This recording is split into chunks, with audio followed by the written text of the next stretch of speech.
Welcome, everybody. Welcome to Conversations for a Time. This is podcast number 46, I believe. We have decided to do a video podcast. We're going up the next levels. It's like Sonic the Hedgehog. All the levels are getting harder, but all the challenges are getting harder, but or they're becoming easier, and we're ready to face them and do these things and learn these things because this is what we're here for. We're here to learn. So we hope this goes really well. So we're going to go into today's podcast. First of all, I want to wish everyone a happy solstice, happy summer solstice. The time of the year when the day is the longest. And now the sun will be reverting back to a southerly fashion. And I don't want to say it, but before we know it, it will be winter again. But that's when the sun, God's sun, the light of the world, will stop for 3 days. But it's a beautiful time, it really is. And I spent my time, I usually do longer fasts, but I did 24 hours. And it's really good to have an empty stomach whilst going into transitioning into the seasons, solstice, sun standing still. So we can be one with it.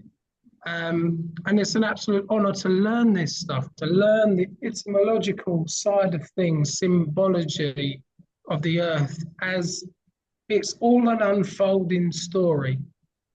The earth is showing us if we pay attention. And I promise to everyone in the whole world that there is a personal message from the Creator that life is given you. And for me, it's many different things. It's the words that we use. It's films, the messages that we get. There's not so much a day. Me and John have grown away from that kind of stuff and call them the illusionists because that is exactly what they are.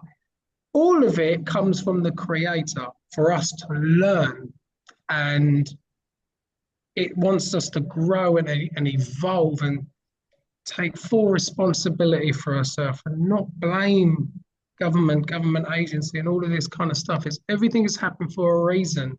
And we've gone deep into human consciousness, especially the last podcast, especially the one before that. And we're going to go deeper with it because this is where me and John are at. We just constantly send voice messages every day whilst if we're a little bit too busy in the day, we'll just send a 2-3 minute voice message to just let each other know where we're at with this evolution of human consciousness, because that's what it's all about. And the book that we are highly recommending is Neville Goddard, The Complete Collection. John's ahead of me of this. He's loving it. So I've listened to a lot of people on YouTube that are talking about the same stuff. So I'm very well versed in it. We're just learning. We're learning to be in the present moment. Learning, it's just more undoing. For me, it's not so much reprogramming the brain. It's more of undoing and knowing who we are. Remember who we are. And opening the heart chakra at the side of, at work that what I'm doing. I've done a self-love course, and it's everything to do with the heart. And there's such extraordinary things that I'm learning with regards to the heart. And one thing is our heart has a brain. So whether it's our first brain or second brain or third brain, I don't know. It's all one anyway. And to learn this stuff about human consciousness and being present and opening the heart, this is where things are really going to change. So me and John have been really learning this. And we have evolved so much the last couple of years. I've evolved a lot since coming back from traveling last year. And we're trying to keep everyone updated and keep the podcasts alive and kicking and just letting people know where we're at. Because it's all about our evolution, which is connected to the Yuga cycles, connected to astrology, astrotheology, all the unfolded astro myth psychology, all the stories and the beliefs that come with it lie the doorway of exoteric knowledge that opens the door for the esoteric knowledge, which is all here. So, how you doing, John? Hey George, yeah, good mate. Good introduction. Podcast 46, crazy. Yeah, so Neville Goddard. Um, I want to give a brief kind of overview of Neville Goddard. Born in the early 1900s, died in the 1970s. Born in Barbados, moved to New York when he was 18, I believe, and he was training in the theatre. And I mean, obviously, we don't know exactly how the story goes, but he apparently met a a man called Abdullah, who was an Ethiopian Jew, and he taught him about the Bible, the Old and the New Testament, and started to show him how to interpret the Bible. So people, I don't want to kind of yeah. So most the sacred books that I've read or scriptures, whether it's Buddhism, Christianity, etc., are stories of humanity's connection to God, the ether, spirit, the divine, whatever you want to call it. That's it. That's what they are. They are where we get lost in the separation of the material 3D body. It's very easy to disconnect from the ether, right? The ether's charging us all the time, on a astronomical kind of level or perspective. The sun is creating plasma, the plasma is the ether is charging the atmosphere, and we get our charge from the sun and the ground, the negative and the positive. So there are many, many ways to kind of interpret. We can look into astrotheology. I mean, you'll find, George, as you get further into this book, he starts to talk about. He has references to the astrotheology.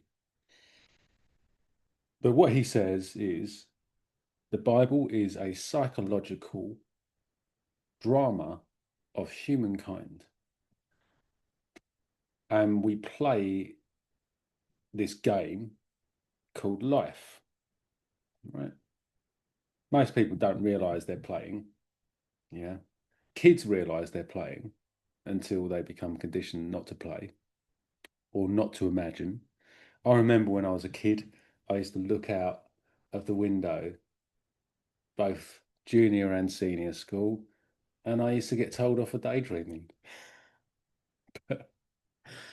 It's lunacy, isn't it? Because actually, why are we not encouraging children to imagine?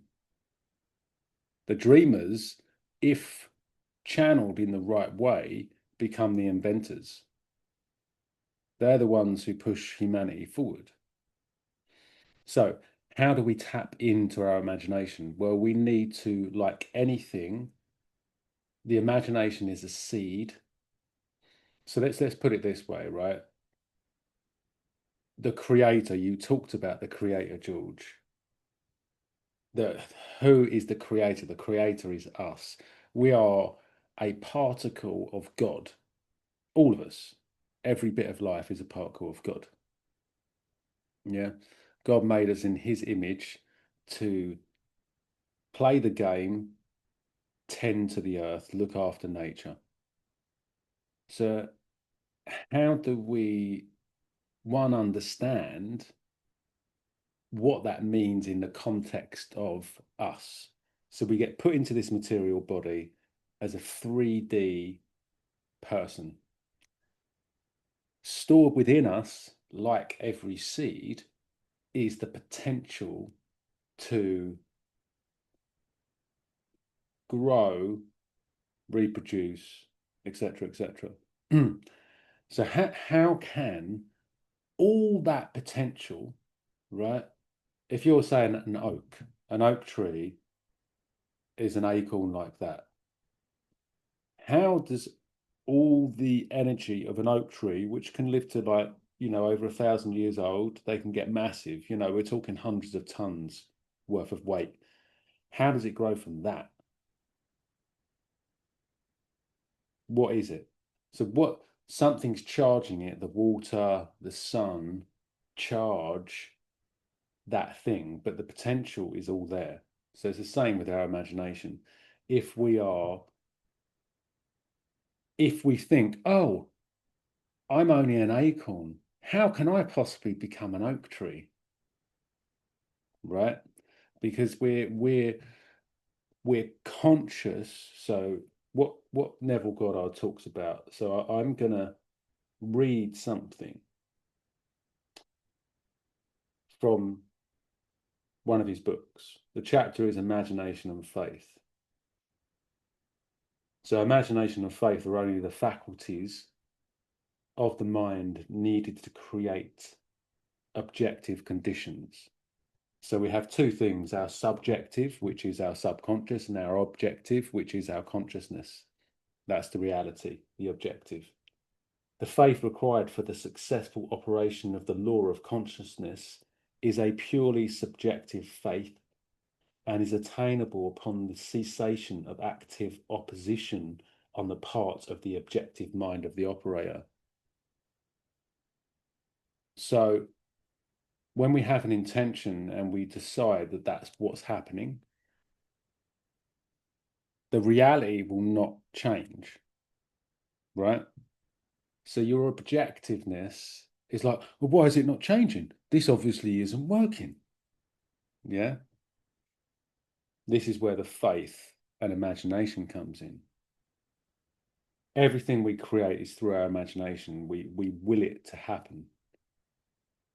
Most of the time it's unconscious, right? So we're not aware we're doing these things, but we're telling ourselves stuff. We're hypnotizing ourselves with words. Other people are hypnotizing us. And if we believe in something enough, we will follow it. So why not put all that energy, if you believe in your government for whatever reason, right, you'll continue to vote. Even though it doesn't change, you continue to do it. Right? So why not put all that faith into your imagination? So this is what he talks about. You need to build a rapport between your subconscious and your consciousness. Your subconsciousness is the thing that impresses upon your consciousness what you want your reality to be. So, to establish the rapport, you call the subject mentally. Focus your attention on him and mentally shout his name, just as you would to attract the attention of anyone. Imagine that he answered. So he's talking about having a conversation with your subjective mind, right? This is your imagination. So when a kid has an imaginary friend, they're talking to their imagination. They're talking to their subconscious. That's what they're doing. That's why they can create a completely different reality, because they're not thinking that it's not real. They believe 100% in what they're feeling, because it's not what they see, it's what they feel. So Neville Goddard talks about believing is seeing, not seeing is believing, because if you need to see something to believe it, you probably won't end up believing in anything, because you're always asking for the proof. We know people like this who want the proof before they then get engaged in something. But faith isn't about proof. Faith is about feeling. That's what faith is. when we connect to God or the Buddha, we feel it. We don't see them, we feel it. So this is what the subconsciousness is it's our feeling. So if you can have a conversation and you imagine that he is telling you, right, that you can have everything you want, anything you want, you can start to build that relationship with your subconsciousness. And your subconsciousness is the thing that we if you want to create a life that you desire, you need to cultivate your subconsciousness. You need to cultivate all that energy in the seed. The seed is the outer coating. All the energy inside of it is the potential energy that's been stored from all the energy that's gone into that seed. So over the whole lifetime of whatever plant has created that seed, it's stored all that energy, put it into the seed, and just waiting for it to be cultivated.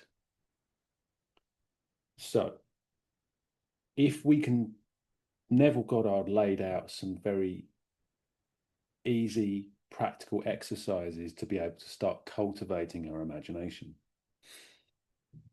Writing gratitude lists, falling asleep and imagining. So some people call this visualization. These are quite difficult because we don't use our imagination a lot. But if we can close our eyes and imagine something we really want, whatever it is, it can be money, it can be a relationship, whatever. In order for that to manifest into reality, we have to cultivate that vision into something where we can feel it's happening, so it's real. If we go, oh, I want £1 million, well, what does that mean?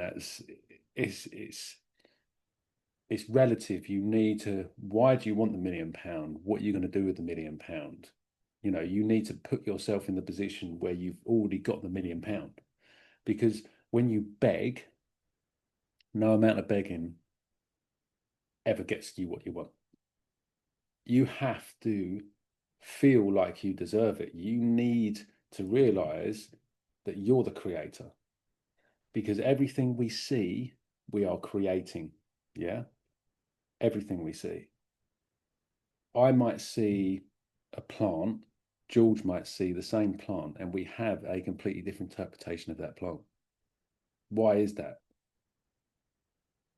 It's because God is seeing through us a slightly different version of reality. And within us, we all have the potential to have infinite different realities. So if you go to sleep in a bad mood, right, the likelihood is you will wake up in a bad mood, because you've impressed upon your subconsciousness as you're falling asleep a bad mood. If you go to sleep going, tomorrow, you can do this, George, right? I can say to myself, tomorrow I'm going to wake up 5 minutes before my alarm goes off. And every time I wake up 5 minutes before my alarm goes off. It's a really easy exercise to show you how quickly your subconsciousness can be programmed or can be communicated with. So the other time that we can, so just before sleep is when we can really impress upon the subconscious mind. And during prayer, so meditation or prayer or chanting is when we can also impress, because this is when the mind is in a hypnotic state. So I hope that's kind of given a brief overview of that. I'll hand it over to you, George. See if you'd like to add anything to it or upscale it. Yeah, thanks, John. That is just an amazing explanation, and you know, and just seeing it from Neville's point of view. Neville was, was really academic. The way that he spoke and the way that he understood things, he spoke like an academic, and he really understood this work because he spent the time on it. And even though time is an illusion, but at some respect, where is our time going? Are we spending time, is the saying. Could we lessen doing something that we don't need to do, i.e. Facebook, which I just don't bother scrolling down anymore. I just don't do it because 10 minutes can go, 20 minutes can go. And you think, oh, you could have read a few pages of something, I'm not obviously telling anyone what to do, it's just where I'm at, where John is not even on Facebook. He doesn't want it. And it's a great place to be because we do get so much more done off it, And these are the illusions that we get trapped in, like the trapped in it. I don't like to use the word trapped because, even if I wanted to go back into the conspiracy stuff, I would say to myself, I'm free in every present moment. I'm free because I'm the creator. I'm God, and God is liberation at the end of the day. And I wouldn't get caught up in it, so. But other people, unfortunately, they do get trapped in the external because when we really study human consciousness, you will understand that you cannot change anything on the outside. You can take inspired action, but if it's not aligned with your being, this is why I talk about on my old podcast when my ego was really out of control still, and I haven't done my own podcast for ages, but I talk about the harmony in here. It has to be in harmony before any of that can change. And interpreting the Bible the correct way is really key because I unfortunately, I really think people who take it literally are missing out on the actual gift that's in the Bible. But nevertheless, everybody's on their own conscious evolution. They're where they're at, and you can't give anyone a message that they're not ready to receive. But they will awaken due to the yugas, due to the astrological sense. They will eventually awaken when we head in more of the so-called binary system of Earth and Sirius, where once they start coming closer together, consciousness is raised. So they will eventually learn this stuff or find their way home and whatever that is to them. But unfortunately, in the meantime, people will suffer if they, don't do the inner spiritual work. But then again, there's a lot of growth that comes from suffering. So all of these traditions that whether it is in the Bible, in Buddhism, in Hinduism, all of the Egypt, we are trying to tie it all in with human consciousness and learning that we are the creator because they all have similar messages. And the whole point is to come in here. We are the divine. The anagram of divine is dive in, not so much get caught up in the external, but dive in here because you won't find, if you can't find what you're seeking out there, if you can't find it in here, you're not going to find it out there. It has to be in here first. And the astrotheology side of things is key, as long as you don't get stuck on the external side too much. But there is a doorway for the internal knowledge, astrotheology. Astro meaning star, theology, theo is God. Ology is the study of.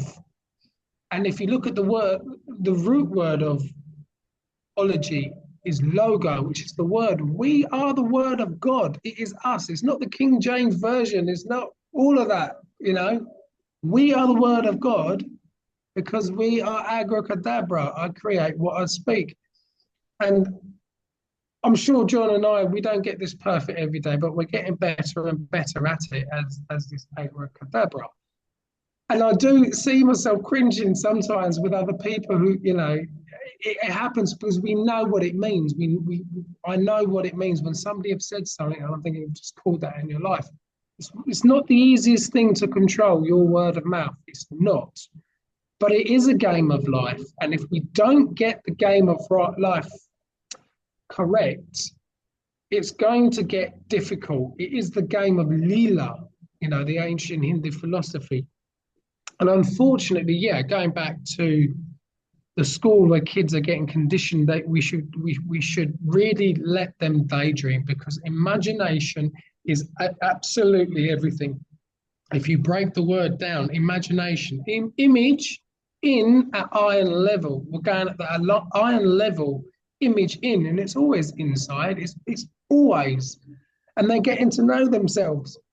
But then they're stopped, they're stopped from doing that, which is, it's a sad thing. But it is the hardest school to come to, and I know people are going to think this is new agey, but no, it is, because there's nothing more beautiful than losing yourself but coming back to one. Otherwise, what is the point? At least it makes it adventurous, and there is a lot of suffering involved, but you know but this is the experience when we've got the conscious awareness, like here and now. This is it. This is the present moment. The present moment, and if you're conscious of it, this is where God resides, here, the awareness of it. Who is the observer? Who is it that's aware? It's not just seeing with your eyes. It's you're being aware that I'm here doing a podcast with John, and I'm aware of this is my laptop. I'm here. This is present. Where a lot of the times of the day, it's not easy, and I'm still learning it, but I'm getting better and better at it. That the ego mind can wander off unconsciously, and we could have arguments in our brains. There's no one there. You can't blame entities and demons. You can't blame AI. There's no one there in your imagination but you and the ego. It is all, when you stop fighting with yourself, you stop fighting, and treat the ego mind as your friend, as your buddy. Make it see that it's going to be beneficial for you if you stay in the present moment, because the ego is always like, well, what now? It's the present moment. What now? No, I have to do something. I've got to pick up the phone. I've got to go on Facebook and scroll. This is the trap, but I don't like to say that, as I say, but this is part of evolution, The blame game has got to stop. There's no one arguing in here but you, and it does get easier when I've been really working at this for a while now, and it does get easier to stay in the present moment, because that's where everything is. And going back to the essence, absolutely, I'm so glad you mentioned that with the seed and the oak tree, because it's so relevant. It is Ruwei's effortless manifestation. It is Ruwei. We don't get in the way of an oak tree, do we? We don't need to water the oak tree. We don't need to do anything. There's an intelligence inside the oak tree, in that seed that comes from nothing, and everything comes from the nothingness, the void, the human void, which is what manifestation is. It's symbolic. It's telling us an unfolding story. Look at the size of that oak tree that comes from a seed. It doesn't need our interference. Sometimes we've just got to let life take over. Of course, the new age will say, non-action. You'll know when to take action in life. You know when to cross the road. I'm not saying don't drive. I'm not saying don't cross the road without moving. This is not what I'm saying at all. But if the intelligence is in the tree to make it grow like that, the intelligence is within here, and allowing the ego mind to get out of the way, the human self to get out of the way, and allowing life to unfold its symbolic story that it wants to show you. We do this with nature. The nature is talking to us. We do this with regenerative permaculture practices. We are looking at nature and she's speaking to us. Like when plants have pest issues, we know it's not the plants. We know it's not the pest. It is the soil. The lesson is the soil. Get the soil balance correct, and you'll get healthy plants. But this is the thing: we can get frustrated, and like you said earlier, John, like oh, it's not working, it's not working. I'll still have an off evening and I'll say, oh, it's not working. And then you know, you bring yourself back to the present moment, it's the wavering. It is the wavering that causes the whole back and forth. But once you get back on, this is why positive affirmations is correct, like is powerful, because I love Louise Hay's work, but I couldn't sit there and say positive affirmations like 400 times over and over again. It was literally doing my head in. But now I know you don't have to do that. You don't have to say it 400 times a day. You can just say it 5 or 10 times a day, or just make sure everything that you say is positive and in the present moment. It's to keep you here in the present moment. That's what positive affirmations are. It's to keep you here, because what you desire is already in your hands. It's once you've thought of it, like, I have a successful, my life is perfect. My life, I have a successful career and I have the love of my life. Allow the wu wei, allow that intelligence to come in and let it show you. You know, it's already here. We've already shifted and shifted into, or quantum leaped into that reality. It is instant. That's what the Bible is saying. Ask, believe, receive. You've already asked it. God's received it straight away, because God resides in here. The manifestation is here, the heart. It's the Om is where the heart is. There's no beginning. There's the sound that is the center of creation. There's no beginning. There's no ending. And the anagram, so it's all here. All your manifestations and your desires are here. And the anagram of the heart is earth. So it's got to show up here. This is the center of creation. Earth is the center of creation, because this is where you want your manifestations to be, not staying here. You want it here. However, this reality is more real than the external. We must remember that. This is what's real, because God is inside, and there is only God. The only real thing is God, and consciousness is our Father in heaven. So, as I say, believing is seeing. You're correct. It cannot be the other way around. It cannot. We're waiting forever. It's never worked for us before. It's not going to work for us now. We have to believe it before we can see it. But even then, when you're in the present moment, you want to know. Belief still comes from the egoic mind, and it can still manifest your thing. But this is what the Bible is saying. Jesus said, know the truth, and the truth will set you free. Know, the letter K phonetically, etymologically means balance. It means the balance of the divine feminine and the sacred masculine, which is your brain here, atonement at one moment. And then it's K now. It means to know. Know means to balance now, and you can only balance now in the present moment.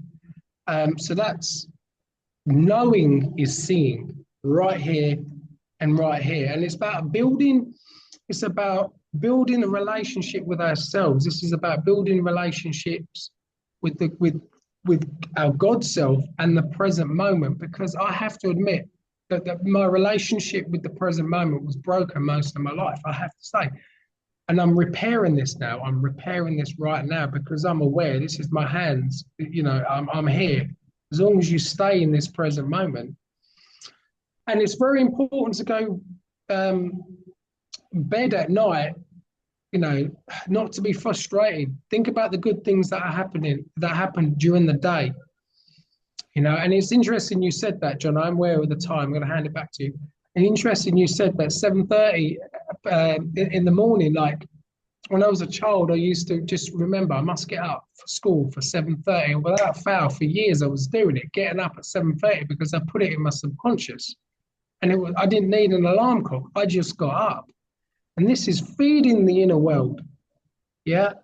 So think of gratitude before you go to sleep. And you're also correct when you say there's two different realities going on. I won't see the same thing as what you're looking at with regards to a plant, because we're our own individual unit of consciousness that comprises the one supreme being that is the all. We are the God. We are our own fractal. So we'll see it in a different way, even though we are still one. Me and John are still one. So that's what I wanted to say. That's what I wanted to reply back to what John was saying, that we are our own fractal and we can create absolutely anything that we want as long as we stop wavering.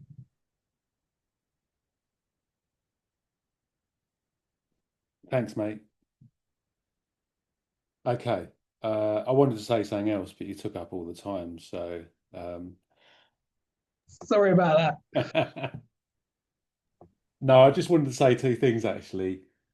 I think really the most important things when we're manifesting, learning to manifest, is imagination and faith. So we need to imagine, we need to cultivate the imagination. So God created the world in 6 days. On the seventh day, Sabbath, he rested. The seventh day is the faith. It's going to happen. I don't need to worry about it. I've put on the imagination. I've created the reality I want. Boom, it's going to happen. Then, as you said, your intelligence takes over. You know what to do, when to do it, how much to do, what to ignore, etc. If you can do this and cultivate this, you will become a master of your mind, and you will be able to create the life you want, you desire. And we've both been practicing this, but when I look back, I can see what I've created and where that came from. You know, when we found this land, we were imagining this.